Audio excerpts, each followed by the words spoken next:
first of all, congrats to Kansas, Coach Leipold, those guys.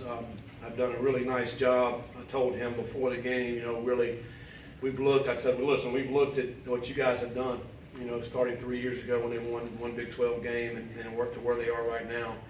And he mentioned some things that I think that we can certainly hang our hat on as well as we move forward. One thing I told our team just then, apologize to our seniors that we didn't have the kind of year that they deserve. And I feel for them from the bottom of my heart. I said, listen, we're going to help you guys out any way we can, in the future as far as jobs, or hopefully they can keep playing. And then I told the freshmen and the underclassmen that, we're going to get to work this winter as soon as you guys get back. And I said, it's going to be hard. It's going to be really hard. It's going to be really hard on us coaches as well as you players. But they want that, and they obviously they need it, but they want it as well. And so this winter is going to be extremely difficult. The reason we lost a lot of games this year was, we talked about this, undisciplined play, not doing the things we need to do to give yourself a chance. And again, it happened tonight. Those are the things we're going to clean up. I mean, it's unacceptable the way we play at times this year. And it cost us a lot of games. And so those are the things that I'm looking forward to starting tomorrow, and it's all season. And, we've got 22 guys committed to sign December 20th. I think it's a really good class. And I say good, they're talented, but they're great people, young men that we're going to bring in this program. And then we're going to hit the portal hard. December the 4th, it opens up. We're going to have, we're looking to get, roughly 12 to 14 guys. I mean, if we get them in January, if we get them in the summer semester, but we have to get some guys who can come in here and help us win. And so we're going to attack that hard. And so those three fronts really is kind of the thing that we're looking at as we move to the future. The squib kick right before halftime, what goes in that thought process there instead of kicking it deep? Well, just so they don't get any kind of a return. And obviously you didn't want to kick it like we did. It ended up bouncing right to the guy in the middle and gets, close to midfield. So it wasn't well executed. The thought is to, kick a squib, at a little bit of an angle, so that it gets ball bounced around. Our guys go cover. Now we're getting onto them. And the clock starts to run. It wasn't, I don't even know what the time was, less than a minute maybe. 26 seconds. Yeah. So, and then it was just poor defense, the next three plays. And, way too much poorly executed squib. Defensively, what has gone wrong in the past three out of the past 4 weeks, 4 out of the past 5 weeks or whatever? Because it felt like there was progress being made there, and then at the end of the season it kind of collapsed. Well, poor tackling, poor, fitting, with the defense, busted coverages, not tight coverage. We all saw it. And, I don't know what that quarterback started out, 10 for 10, I know it may have been. Halftime, yeah. So, we got to get a lot better in the secondary. And I think we've seen that all year. And we're going to. And so, I feel, and then, another DPI call again tonight. We've got one, I feel like every game, at least one every game. We just got to get a lot better. We got to coach better. We got to play better. So it's, there's a lot of things that didn't go well. And then, I think it was 10 minutes to go in a game. It was a 2-score game. We scored, and then next thing you know, it just gets out of hand. The quarterback got loose twice, and he can really run. And but we didn't have. There's guys assigned for the quarterback on his own read keep, which is simple plays. And we get sucked down inside, and he gets outside. The kid can fly, and so he didn't fit right, and that's what happens. Have you been through more momentum changing things like that in your career? At the end of the first half, you scored 14-10, and then boom, it's 21-10. Yeah, that happened in other games. In the second half, same deal. It looks like you're about ready to seize something, and then it dissipates. Probably have at some point, but I can't really remember. But it's very frustrating, obviously, because you get some momentum, you're right, and the next thing you know. Because I was thinking about it right before the first half. Let's let this clock go down. So we wasn't going to score. We're going to leave them as small amount as possible. which we did. You know, we ended up scoring a blitz, man, nice throw to Ryan, touchdown in 26 seconds. We're in pretty good shape, and we go score again. I mean, it's just very frustrating. I know it's frustrating to the fans. I mean, I'm the most frustrated there is. Like, I'm the one that is the coach of the team, and I know our fans are frustrated. I mean, I hear you out there, you know. But I'm so frustrated with it. So that's what we're going to work on. We're going to work on getting that stuff fixed and recruiting, to get better players, and then the coaches we're going to do all we can as coaches to put the best players in there to make the best plays, but we're going to get our scheme right this off season and figure out the best way for us to hold people out in the end zone. Well, what's your message to recruits now? Because obviously you say, well, hey, we need you. Yeah, no doubt. We really need you. Well, on the other hand, what did they say? No, well, they know that the freshmen that we got coming in, they're great kids. We've been recruiting them for over a year, and they understand what they're getting into. They know they're coming in here to help us. With an opportunity to play, they get that, and we need their help. And we need their great attitudes and their effort when they bring that in here as well. And the great character they have. I think that's important for our football team. And and then the transfer portal, they're going to be like, listen, we need to come help that team. I want to come play and help. And so we got a lot to sell with this program. It's a great city. It's a great school. There's a lot of great people around this program. And I think you talk to the guys that transferred in here, they'll say the same thing. They've been to other colleges, and they're going to say the same thing. I mean, they get treated well. They like it.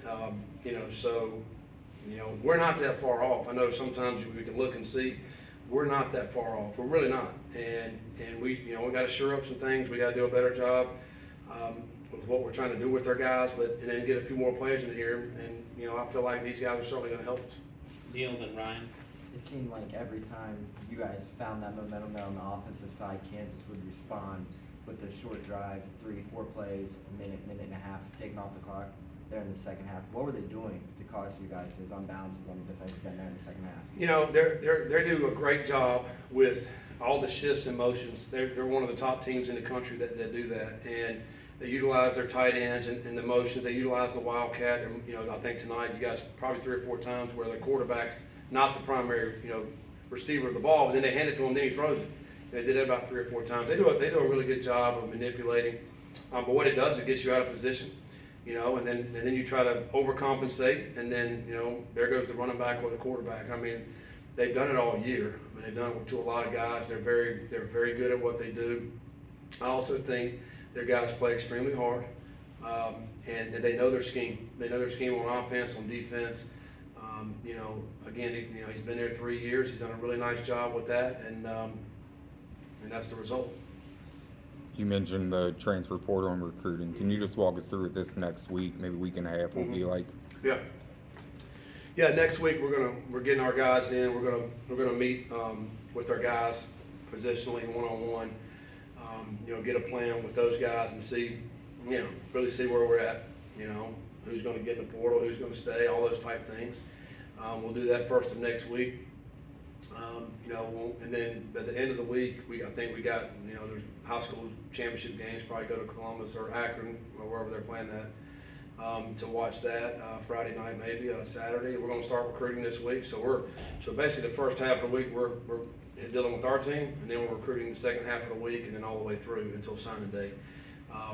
December 4th is the portal when it opens up, and then we'll be able to bring some guys in on campus with that. We're going to try to be very aggressive in that, getting guys here early. So you'll probably hear about some of that stuff that's happening that week of the 4th.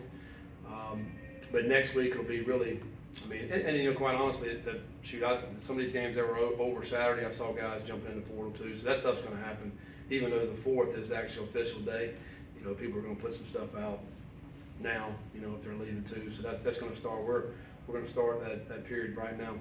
Russ and Chad. When you look at the entire roster as a whole and just the amount of reps that younger guys that haven't played as much this year but still got in there, do you guys as a staff feel confident that you have enough body of work for them in terms of practice film and overall film that you can make a solid judgment on? Wanting to keep guys versus encouraging guys to get just on that situation? I think we see them every day at practice too, So we have seen some guys, out there that play, you know, like for example, Barry Jackson, he played again tonight, he's played 4 games, I mean, we've seen some good stuff out of him. But also practice, you know, like I mentioned this a few weeks ago, the last month we've been doing scrimmages, you know, at the end of practice, so we're trying to evaluate every day about what these guys can and can't do. I feel like we got a good handle on that. You know, certainly guys that are young in the program, you also have to see kind of where they're gonna be a year from now, you know, and so you gotta project a little bit with some of those guys that have been in the program for 2 or 3 years, you kind of know where they are. You know, so yeah, I think we have seen enough. You mentioned 2 years ago, Kansas was a one-win team. Last year, West Virginia and Iowa State both had seasons that they struggled. Does that give you like a path, Yeah. a direction to follow? Arizona's another team that this is their 3rd year, and they're doing really well. You know, and I've been a part of it. I mean, I think it takes time. I've mentioned that. I mean, it takes time for guys to, you know, to understand exactly, the players understand what we're trying to get out of them, and then vice versa. And you know, I think the difference is this day and age now, you're dealing with this portal stuff. It's difficult now. It's difficult as far as your players that are on your roster, and then now you're having to go get some. So, you know, you can't go get too many. You know, that's not good either, because we've seen some things out there in the country that's kind of backfired. But you have to get enough. You have to get the right mix and the right type player to come in here and add into your culture, because I think the culture piece is the thing that gets overlooked so much more, maybe, than just the talent piece. Last couple, Neil and Aaron. Ryan Montgomery has been a guy who's shown a lot of flashes here in the later half of the season. Obviously on senior night tonight, he finished with 2 touchdowns passing, passed 1 and caught 1. A guy who senior year battled a lot of adversity. Yeah. Just reflect on his experience. Yeah, I mean, I really like Ryan. You know, that's what I told the seniors. You know, some of these guys, I've only been here a year, so you don't get a chance to really know them. You know, and Ryan's got the right stuff about him, and I hate he missed. I mean, 4 or 5 games this year. Really could have used his leadership, but his playmaking ability. I mean, this guy's, how versatile is this guy? I mean, he can run on one end, he can catch one end, and he threw one tonight. And he's also a punt returner. You know, he's a super talented guy. Unfortunate with his injuries throughout his career. I feel like he's had a ton of injuries, but he's going to be successful in what he does throughout his whatever career he decides to go into, because he's got the right stuff about him. And I miss that I'm only going to get the 1 year with him. And there's a lot of those guys like that, but man, he's been fun the last few weeks to be able to watch practice and to go out and make plays on games. Aaron, final question. You and your staff transitioned to a new school this season. You are transitioning into a new conference this season. It's obviously a really tough season in general, as wins have been a little elusive. What have you learned about yourself through this journey? Ooh, that's a good question, man. I know, I feel like, you know, everywhere you go, you know, this season and the things we've done with our team, you know, we have guys come in and speak and just kind of pour into our staff, and also pour into our team. And I feel like everybody talks about resiliency, you know, so, and then how you come out of it, you know, how it can be a good thing when you go through something really, really tough and you learn from it and you continue to grow, and then when you get on the other side, you're gonna be so much better for it. You know, it's extremely difficult, you know, to go through something like this, but I do. I mean, I've been through some tough times in my career, so I do know what it feels like to have success, and it makes it so much sweeter. You know, I think the thing that I hate the most is that people, sometimes people, and I guess fans, they can't see what I can see. I mean, they don't see the future, they don't see the vision, they don't see what's gonna happen. But I think in business or in life or in anything that you're in, and if you're going through something extremely tough, if you don't have hope, then what do you have? If you got nothing, and you know, you might as well quit and shut it down. We're trying to teach our guys the exact opposite of that, because we're in a world full of despair, full of hate, full of negativity, everywhere we look. And when you don't do good on the field, and people think, you know, it's so bad, man, there's a lot of great things that's going on in this building right here, a lot. And so I can see what's about to happen. And I think, so for me, I continue to learn and grow and look forward to what's going to happen.